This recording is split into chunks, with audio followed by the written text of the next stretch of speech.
ሰውነት የሚለማበት፣ ህይወት የሚቀጥልበት፣ ፍጥረት የሚኖርበት፣ ስርዓት የሚዘረጋበት፣ ህግ የሚጸናበት፣ ስልጣኔም የሚቆምበት መሰረቱ እውነት ነው።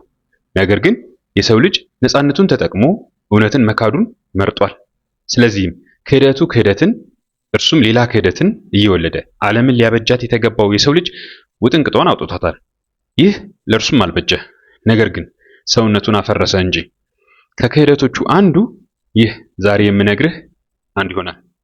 ከዛ በፊት ግን ይህ ዮጊ የገላ ሳሙና ይባላል።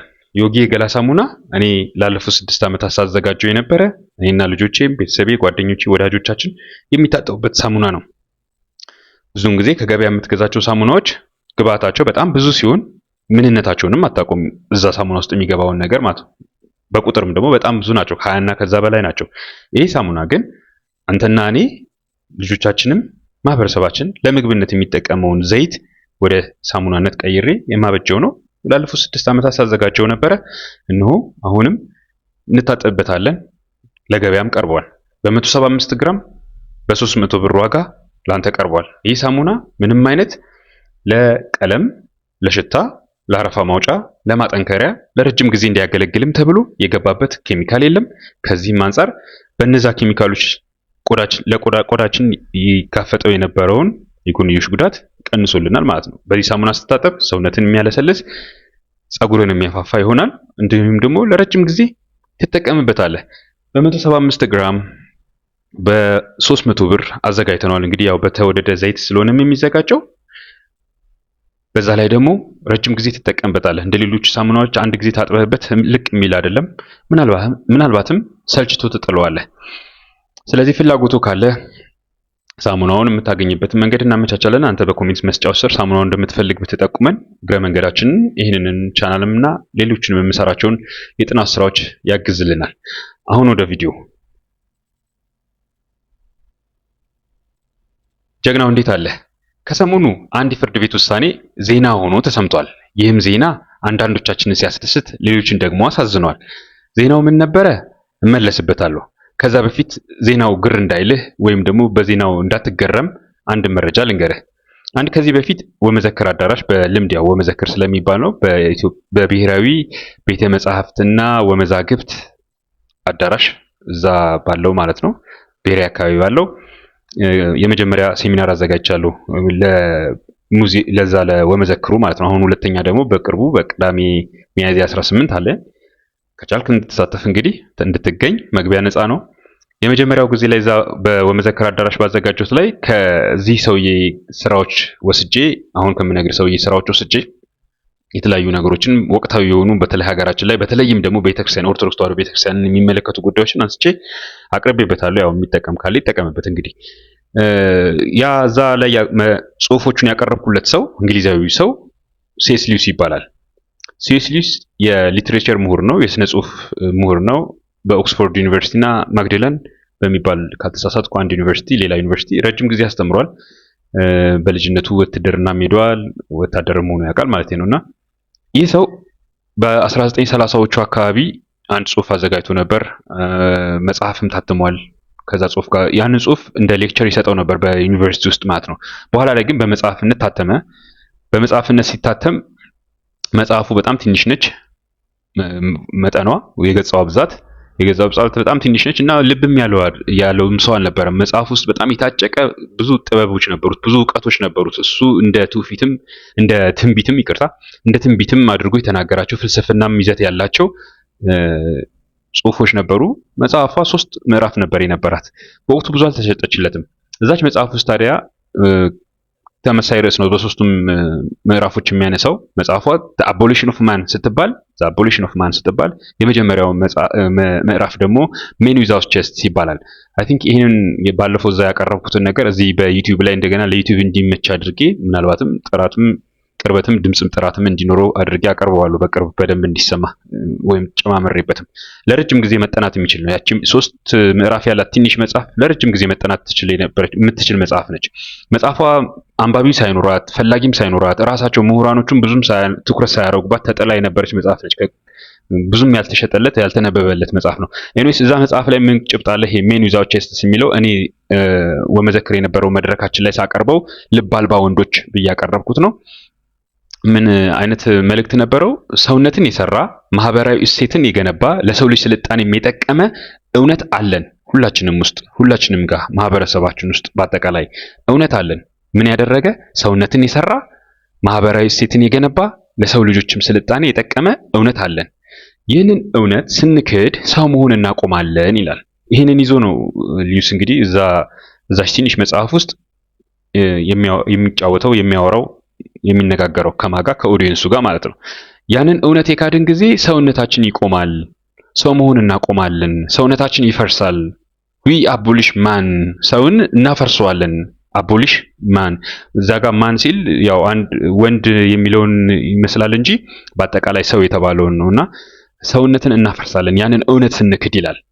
የእርሱ ምሳሌ በወቅቱ ምሳሌ ብሎ ያስቀመጠው እንግዲህ እንደመነሻ ለዚህም ጽሑፍ እንደመነሻ ያገለገለው እሱ በወቅቱ ትምህርት ሚኒስቴሩ ወይም በወቅቱ የነበረው የትምህርት ኃላፊዎች የትምህርት ቤት ኃላፊዎች ለልጆች መማሪያ ብለው ያዘጋጁት መጽሐፍ ነበር ለሱ እንዲገመግምላቸው የሰጡት። እንዳልኳቸው እንግዲህ ሊትሬቸር አስተማሪ ስለሆነ ልጆቹ ለተማሪዎች ሊትሬቸር ማስተማሪያ የተዘጋጀ ለኤሌመንታሪ ተማሪዎች ሊትሬቸር ማስተማሪያ የተዘጋጀው መጽሐፍ እንዲገመግምላቸው ሰጠውታል። እዛ መጽሐፍ ውስጥ ምሳሌ አግኝቷል። ያ ምሳሌ ግራ አጋብቶታል። ምሳሌው ማለፍ ይችላል፣ ግን ምሳሌ ውስጥ ያለው ጭብጥ ምንድነው? ከሊትሬቸር ያለፈ ምን እያስተማርን ነው ልጆቻችን እንዲል አድርጎታልና እዛ ምሳሌ ውስጥ የተቀመጠው ነገር ምንድነው? ሁለት ሰዎች ይሄዳሉ፣ ፏፏቴ ጋር ይደርሳሉ። አንደኛው ፏፏቴውን ሰብላይም ነው ይለዋል፣ በጣም ግርማ ሞገስ ያለው የሚያስደንቅ ነው ይለዋል። አንደኛው ደግሞ ፕሪቲ ብሎ ያልፈዋል፣ ቆንጆ ነው ውብ ነው ብቻ ብሎ ያልፈዋል። ከዛ ምሳሌውን የሚተነትነው የሚያስረዳው ሰው ደግሞ እዛው መጽሐፉ ላይ ማለትም የሚተርከው ትርክት ላይ ቆንጆም ባለ ግርማ ሞገስም ያላችሁት እናንተ ናችሁ እንጂ ፏፏቴው በራሱ አይደለም። ፏፏቴው በራሱ እንደዛ የሚባል ነገር የለውም። ምናልባት ለአንደኛው ቆንጆ የመሆንን ስሜት አሳድሮበታል፣ ለአንደኛው ደግሞ ግርማ ሞገስ የመምሰልን ስሜት አሳድሮበታል። ስለዚህ ስሜቱን የገለጸበት እንጂ ፏፏቴው በራሱ እንደዛ አይደለም ይላል። ከዛ ሊዩስ ታዲያ ምን ብሎ ይሞግታል? እንዴት ልጆቻችን እንደዚህ ብለን እናስተምራቸዋለን? እናንተ በተለይ ሊቅና ሊቃውንት ስትሆኑ ስታቁ፣ ምሁራኖቹ ይህንን ስታቁ እንዴት እንደዚህ ብላችሁ ታስተምራላችሁ? ምኑን ህሊናቸውን ማሰልጠን የለብንም ወይ?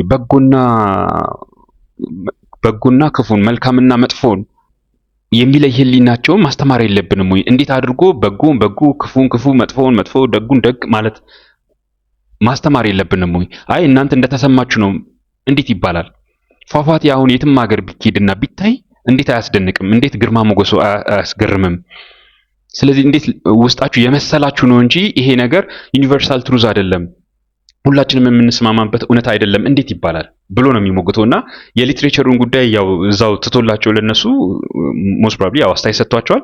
ግን ለኛ የሰጠን አቦሊሽን ኦፍ ማን ላይ የሰጠን ነገር ይሄንን ነው።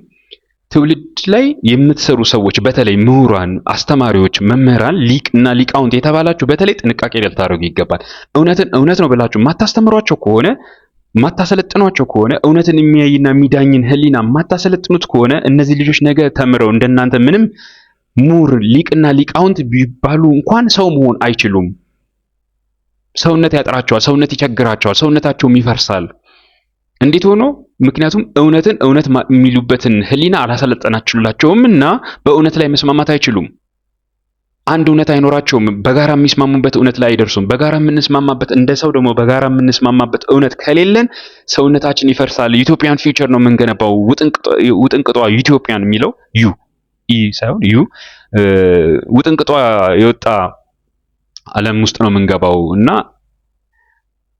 ይሄ ነገር መሆን የለበትም እያለ ነበር የሚናገረው እዛች መጽሐፍ ላይ ማለት ነው። ኢትዮጵያን ፊውቸር ነው የምንገነባው፣ ውጥንቅጦ የወጣ ዓለም ውስጥ ነው የምንገነባው ይላል። የምንገነባው እንደዛ ውጥንቅጧ የወጣ ዓለም ነው የምንገነባው ይላልና በወቅቱ ታዲያ ምሁራኑ ነው የሚወቅሳቸው። እርሱ ታዲያ ይህንን ሲናገር እውነትን መካድ በነዛ በተማሪዎቹ በትንንሾቹ ሳይሆን በሊቃውንቱ ይብሳል። ሊቃውንቱ እውነትን ለመካድ ምንም አያቅማሙም፣ እውነትን ይክዳሉ። ይህንን ማስተማር ሲገባቸው ይሄን ልክ አይደለም፣ ራሳችሁ እንደተሰማችሁ እንደ ፍላጎታችሁ ነው ብለው እውነትን ይክዱታል። የሚታየውን እውነት፣ የሚዳሰሰውን እውነት፣ እስከዛሬ የተገነባንበትን እውነት ይክዱታል። ይሄን ሲክዱት ታዲያ መጪው ትውልድ እርስ በርሱ መግባባት የማይችልበት ደረጃ ላይ ይደርሳል። በመሰረታዊ እውነት ለዘመናት ሰው ልጅ በኖረበት እውነት እንኳን መግባባት ይቸገራል ይላል። የሚያሳዝነው ታዲያ ይሄንን ሲናገር መልሶ እየተቆጨ ነው። ምንድነው የሚያስቆጨው ነገር? ሊቃውንቱን እኮ እንደዚህ መናገር አሁን አልችልም። እነዛ ትምህርት ሚኒስቴር ላይ እናውቃለን ተብሎ የተሾሙትን እነሱ ሀገር ነው እንግዲህ የምላችሁ ሊቃውንቱን እንደዚህ ብሎ መናገር አልችልም። ምክንያቱም እነሱን መናገር ሊቃውንቱን መናገር ዕውቀቱን መውቀስና በዛ በዕውቀት ዙሪያ መነጋገር ሳይሆን ዕውቀትን ራሱ መውቀስ ነው። ዕውቀትን ራሱ መክሰስ ነው። እነሱ አዚፍ ከዕውቀት ጋር አይደንቲፋይ እንደሚያደርጉ ዕውቀትን እንደሚመስሉ ራሳቸው እንደዛ አድርገው ይቆጥራሉ። እነዛ ሊቅነን ሊቃውንትነን የቀለም ቀንድነን የሚሉት አካላቶች እንዴት ትከሰናለህ? እንዴት ትናገረናለህ? እንዴት እንደዚህ ትለናለህ? ይሉታልና ይሄንን አስቦ ታዲያ በመቆጨት ነው የሚናገረው። እነሱን እኮ መናገር አሁን አይቻልም። በቃ እነሱን ስትናገሯቸው ያነሱትን ሐሳብ አንስታችሁ ባነሱት ሐሳብ ዙሪያ መሟገታችሁንና በዛ ሐሳብ ላይ አንድ መግባቢያ ላይ ከመድረስ ይልቅ እኛን መክሰስ አትችልም፣ እኛን መውቀስ አትችልም። እኛን የከሰሰ እኛን የወቀሰማ ዕውቀትን የከሰሰ ነው። እኛ እኮ ኦልሞስት ዕውቀት ነን ብሎ አይነት የሚሟገቱ ናቸው። ዛሬ ጊዜ ያው አንተ መሀይም ነህ ሊቅና ሊቃውንቱን እንዴት መምህራችንን እንዴት ትናገርብናለህ? አንተ ማን ሆነ ነው አንተ እንደዚህና እንደዛ ያንንና ይሄንን እንኳን ያልተማርክ ጨዋ ሆነ መሀይም ሆነ እየተባለ ያው የተለመደ ንግግር ስላለ ነውና ሊዩስ ያን ጊዜ የተናገረው ንግግር በቃ አሁን ላይ በጣም ፊት ያደርጋል፣ በጣም ግጥም ይላል። እኛም ሀገር እንግሊዝ ሀገር እየሆነ ያለው ነገር በጣም በቅርበት እየተከታተልኩ ስለሆነ ነው ከኛ ሀገር ጋር በጣም እየተመሳሰለ ስላገኘሁት ማለት ነው። እና እሱ እንደዚህ ብሎ በወቅቱ የነበሩትን ሊቃውንት ይከሳል ወይም ይወቅሳቸዋል። እንግሊዛውያን በወቅቱ እንደዚህ ሲናገራቸው እንደዛ ሲናገራቸው በዛ በ1920ዎቹ አልቆ ወደ 30ዎቹ 40ዎቹ እሱ በተለይ መጽሐፍ ባሳተመበት ጊዜ በ1940ዎቹ አካባቢ ማለት ነው አንድ አዲስ ንቅናቄ መጥቶ ነበር። ይሄ ካርል ማርክስ ክሪቲካል ቲዮሪ ምናምን የሚባል ነገርና በ1920ዎቹ በተለይ ጀርመን ላይ ልክ እንደ ካርል ማርክስ እዛው ጀርመናዊ የሆነ አይሁዳዊ የሆነ ፕሮፌሰር እንደዚህ የሆነ ነገር ፈጣጥሮ ነበርና ያንን ተከትሎ የሚመጣ ውዥንብር ታይቶታል። እሱን አይቶ ነው እንግዲህ ያንን መርዘኛ የካርል ማርክስ መርዘኛ ትምህርት የቀዱና የጠመቁ ሰዎች ያንን ትምህርት በእንግሊዝ ትምህርት ስርዓት ውስጥ ከተውታል። በእንግሊዝ ትምህርት ስርዓት ውስጥ ብቻ አይደለም በእንግሊዝ ቤተክርስቲያን ውስጥም ገብቷል። ቸርች ኦፍ ኢንግላንድ የምትባለው ውስጥ ማለት ነው። እሷም ውስጥ ገብቷል።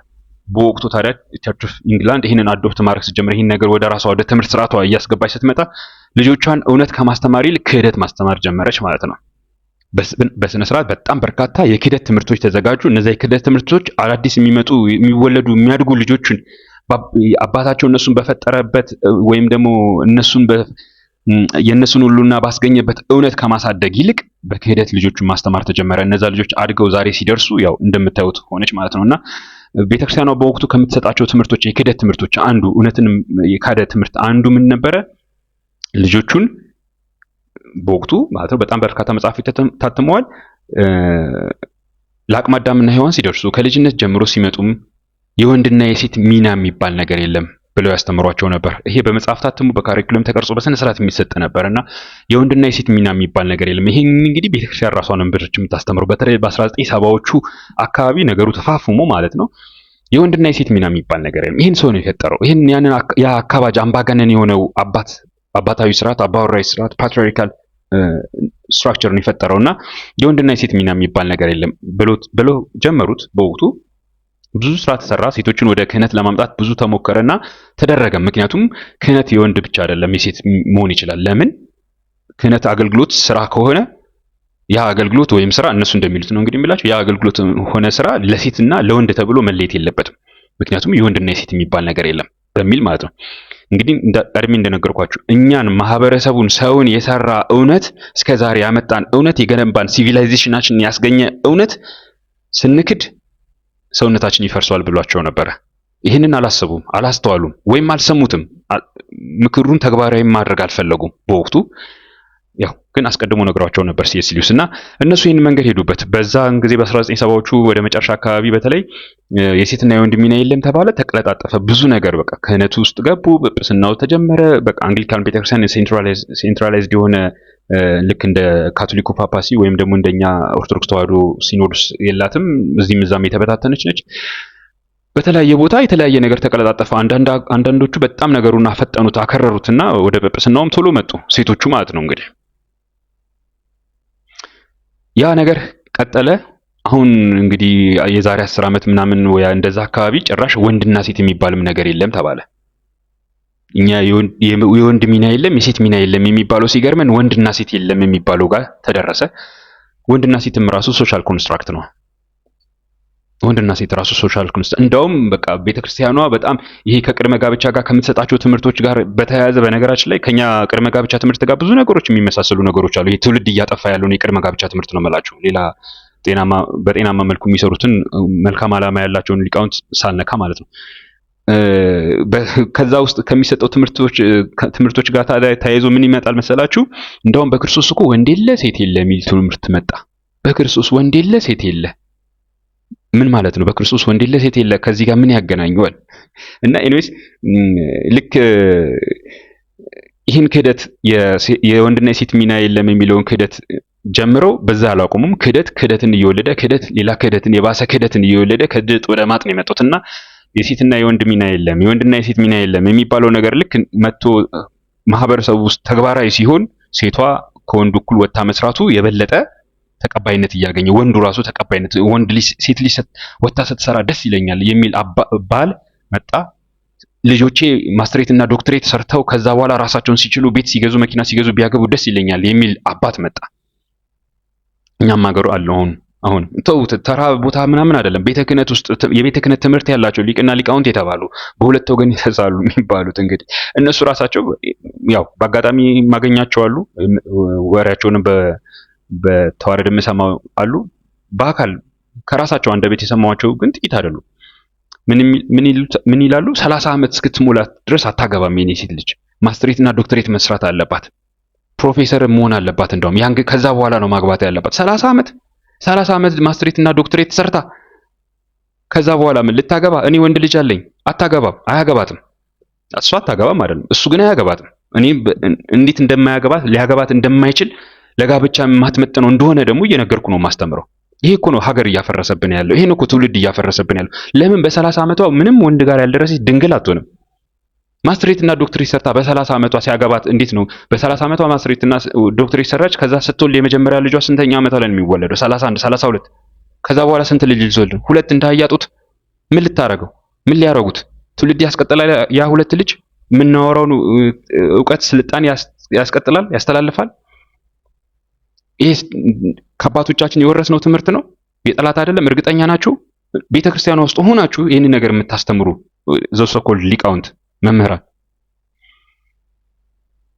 ሴት ልጅ ሲሆን 20ዎቹ መጀመሪያ ማግባት አለባት እንጂ 30 ዓመት እስኪሞላት ድረስ ማስትሬት እና ዶክትሬት ትስራ ምናምን ከየት የመጣ ነው? እውነት ይሄ አሁን ሀገር የሚገነባ ዕውቀት ነው?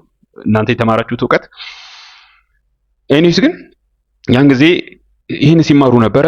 እንግዲህ ሴትና የወንድ ሚና የለም ከተባለ ሴቷ ቤት ውስጥ መቀመጥ የለባትም። ውጪ ወጥታ ማስትሬት እና ዶክትሬት መስራት አለባት፣ ስራ መስራት አለባት፣ ኬሪሯን ማሳደግ አለባት።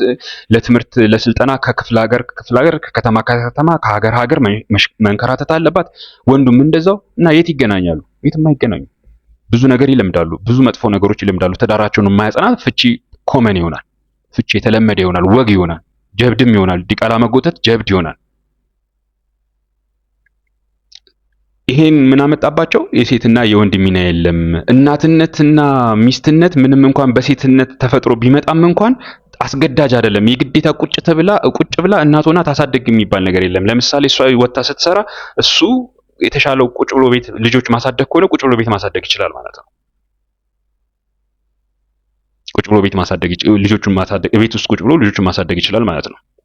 እሷ የሙሉ ጊዜ ሰራተኛ ከሆነች እና ደሞዟ በቂ ከሆነ ለሁለቱን እና ልጆቻቸውን ለማኖር እሱ ቤት ውስጥ ቁጭ ብሎ ልጆቹን ዳይፐር እየቀየረ ቤት እየወለወለ ወጥ እየቀቀለ ብርጭቆ እያለቀለቀ መኖር ይችላል ማለት ነው። ያው የሴትና የወንድ ሚና የለም ማለት ለጊዜው እናንተም ራሳችሁ አንተም ወንድሜ ራስክ ትምህርት ቤት በተማርከው ትምህርት በተለይ ደግሞ ኮሌጅ ላይ በሚሰጡ አፈርማቲቭ አክሽኖች ገለመኔ ሌላ ይሄ የፌሚኒስቱ የሴት አቆርቋዦች ወሬ ስለተጋትክ ይሄ ነገር እውነት ይመስል ይሆናል፣ ግን እውነት አይደለም፣ ውሸት ነው።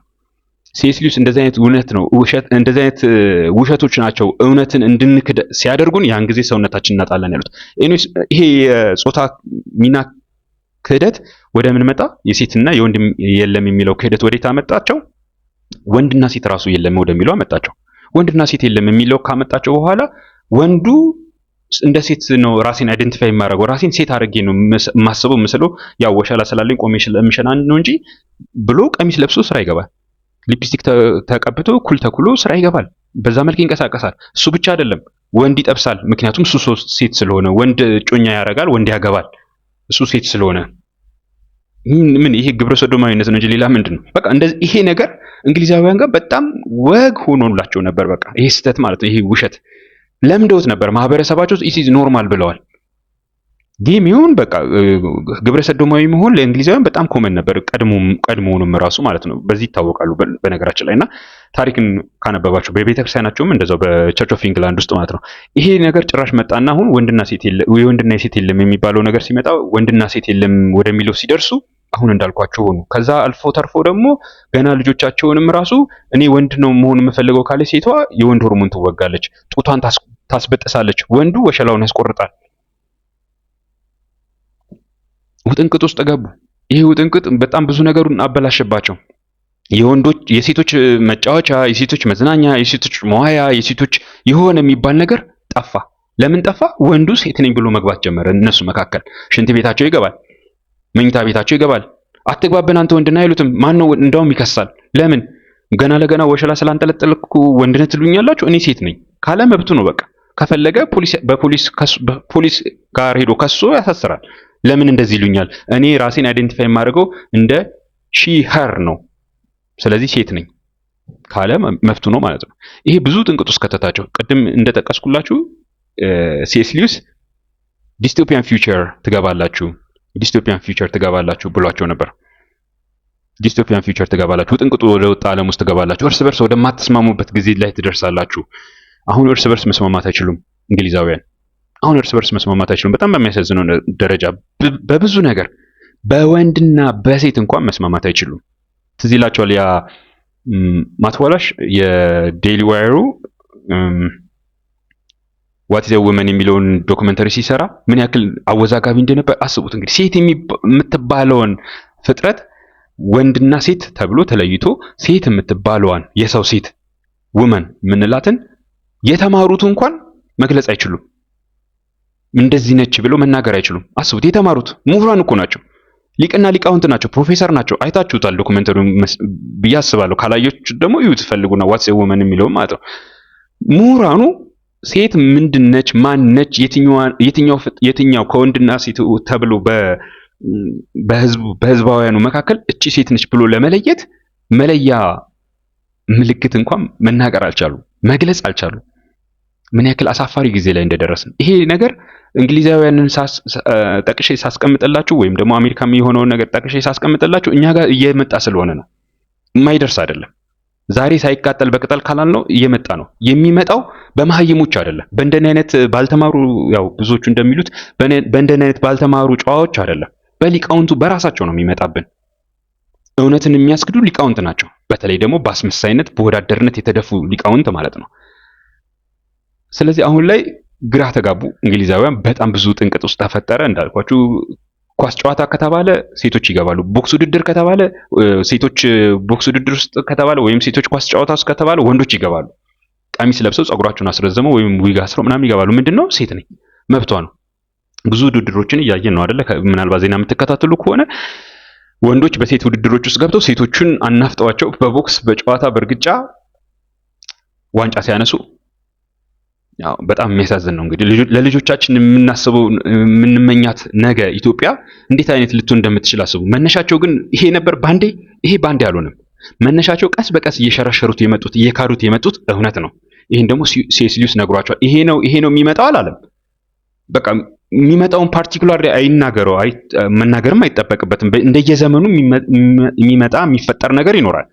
ቁም ነገሩ ግን እሱ በእርግጠኝነት የሚያውቀው ነገር ምንድነው? እውነትን መካር ስትጀምሩ ነገ መስማማት ወደማትችሉበት ዓለም ውስጥ ትገባላችሁ። ልጆቻችሁን እንደዛ አይነት ውጥንቅጥ የሆነ ዓለም ውስጥ ከተቷቸዋላችሁ ነበር ያላቸው። እሱ በወቅቱ ያገኘው ፏፏቴ ነው። ፏፏቴ እንዴት ያምራል! እንዴት ባለ ግርማ ሞገስ ነው! እንደዚህ እንዴት አይባልም? ልጆቻችን ፏፏቴን አይተው ያምራል የሚሉበትን ህሊና ካልቀረጽንላቸው ነገ እውነትን እውነት፣ ውሸትን ውሸት፣ ክፉን ክፉ፣ መጥፎን መጥፎ፣ ደጉን ደግ፣ መልካሙን መልካም፣ አሰቃቂውን አሰቃቂ ማለት እንዴት ይችላሉ? ያንን የሚዳኝ ህሊናን ካላሰለጠንላቸው ብሎ ነበር የነገራቸውና አሁን እዛ ላይ የደረሱትና ታዲያ ወደ ዜናው ስመለስ ታዲያ ምንድነው የተፈጠረው ዜና በቅርቡ ከቀናት በፊት ነው የእንግሊዝ ፍርድ ቤት ሴት ማለት ፊሜል ሆና የተፈጠረች ነው ብሎ ወስኗል። በፊሜል ጄኒታሊያ የፊሜል ሰውነት ባዮሎጂካል መራቢያ ኦርጋኖቹ ብልቶቹ ያላት እሷ ሴት ትባላለች ብሎ ፍርድ ቤቱ ወሰነ። እንግዲህ ያው ይህንን የሚቃወሙ አካላቶች አሉ፣ ውሳኔውን ያልተቀበሉ ትራንስጀንደር ገለመኔ የሚባሉት ያልተቀበሉ አሉ። ይግባኝ ብለው እንደገና ደግሞ ሌላ ክስ ካልተጀመረ ወይም ሌላ አቤቱታ ካልቀረበ ክስ እንኳን ሳይሆን ሌላ አቤቱታ ካልቀረበና እንደገና ደግሞ ፍርድ ቤቱ ይህንን ካልሻረው ማለት ነው። አሁን ለጊዜው ግን ይህን በፊት በትምህርት ቤት በቤተክርስቲያንም በራሳቸው በእንግሊዝ ቤተክርስቲያንም ሲያስተምሩት የነበረውን ወንድና ሴት የለም የሚባለውን ፈሊጣቸውን አቁሙ ተብሏል። ወንድ ያንጠለጠለ ነው፣ ሴት እንደዚህ ነው ተብሎ ተለይቶላቸዋል በፍርድ ቤት። ይሄ በጣም ደስታ ፈጥሮላቸዋል፣ በተለይ ወደ ተፈጥሯቸው መመለስ ለሚፈልጉት። ጭብጡ ታዲያ ምንድነው? ይሄ ነገር ወንድም ዓለም እኛም ሀገር እየመጣ ነው።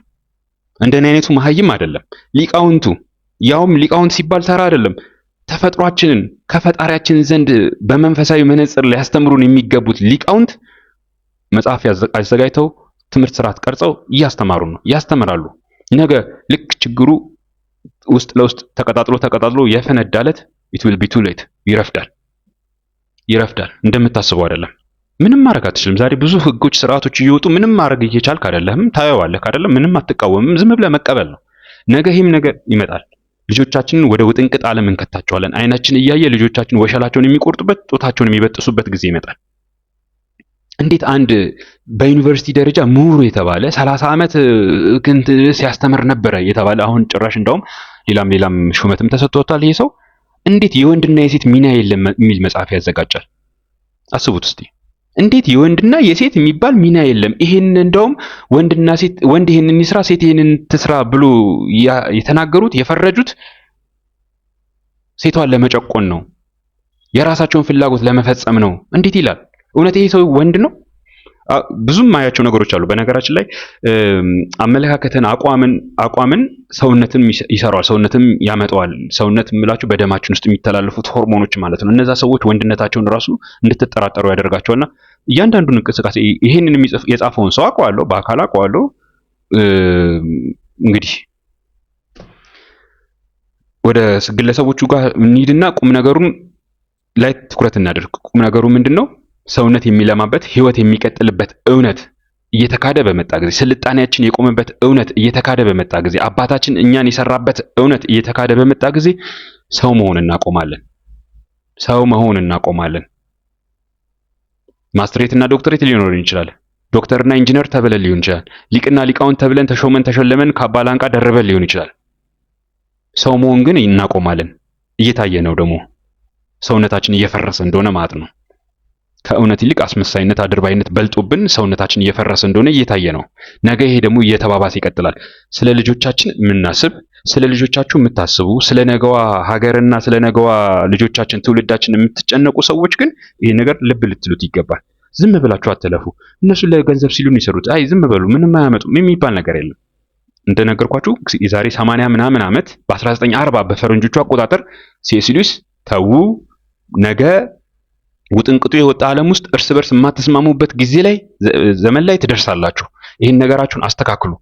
ችግሩ እናንተ ሲነግሯችሁ፣ እናንተን ሲወቅሱ፣ ስራችሁን ሲወቅሱ፣ ስራውን ሄዶ ከማስተካከል ይልቅ ዕውቀት ተወቀሰብን፣ ዕውቀት እኛ ያወቅነው ዕውቀት እኮ ፍጹም ነው፣ እንዴት አንተ ማን ሆነ ነው የምትወቅሰን ትላላችሁ፣ እንዴት ተስተካከላላችሁ ብሏል ሲ.ኤስ. ሉዊስ በዛ ጊዜ በ1940 ዓመተ ምህረት ማለት በፈረንጆቹ አቆጣጠር።